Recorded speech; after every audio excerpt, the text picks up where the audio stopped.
Ronald Reagan gave the go-ahead for genocide. Now look, that's a tremendous claim, and extraordinary claims require extraordinary evidence.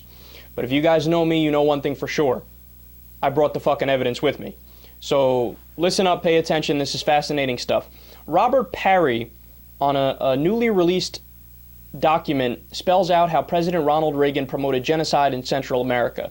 Soon after taking office in 1981, President Reagan's national security team agreed to supply military aid to the brutal right-wing regime in Guatemala to pursue the goal of exterminating not only, quote, Marxist guerrillas, but their civilian support mechanisms as well, end quote, according to a newly disclosed document from the National Archives.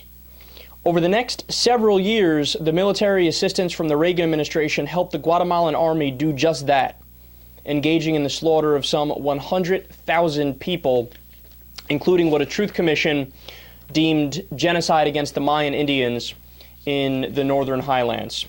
So this leads to something that is a very straightforward, simple fact that is completely not discussed in the mainstream media in the United States of America, but it's so blatantly obvious to people outside of the United States of America and anybody within the United States of America that has done any amount of serious research about the history of their country.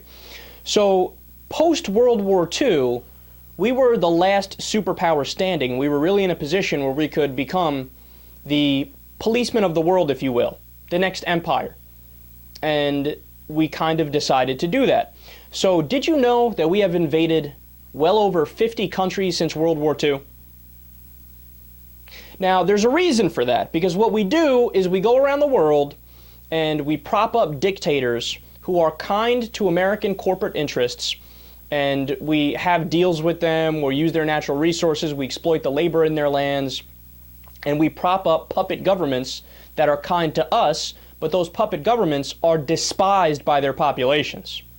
So every time you see in a CIA document or an American document this idea of oh, Marxist guerrillas that are fighting us, that's a term and a scare tactic that they're using to demonize the enemy, when in reality, most of the time, it's just freedom fighters who are fighting for control of their own country. Whether or not they're actually communists and Marxists is not always the case, and often a lot of the times they want to set up governments that can set up their own capitalistic economies. So it's just not true. It's a matter of people fighting for freedom within their own country and for their own country. So this is one document that's exposing something, part of a bigger picture of the United States propping up dictators around the world to support our interests. Now, a lot of people say, hey, you know what? I don't have a problem with that. All right, well, if you don't have a problem with that, then you're admitting that, well, if we happen to kill some civilians, if it works out well for American corporations, that's fine. You're admitting, I don't believe in democracy for other people. I only believe in it for us, and I believe we have the right to dictate to other people how they can and cannot live. And for all of you who think, oh, Kyle, you're living out and this stuff isn't based in reality, well, here are the facts. Just some of the countries we have invaded since World War II. I hope you're sitting down. Guatemala, twice. Cuba, Dominican Republic, Grenada, Korea, Lebanon, Vietnam, Laos, Cambodia, Iran, twice. Libya, 3 times. Panama, Iraq, twice. Somalia, Yugoslavia, Bosnia, Kosovo, Afghanistan, Philippines, Honduras, Nicaragua.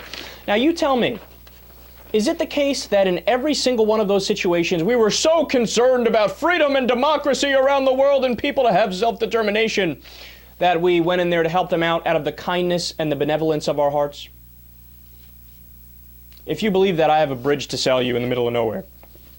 Look, man, the reality is that we are the world's sole largest military power, and we throw our weight around and do what we want to get what we want in many instances that are flat out immoral and unethical.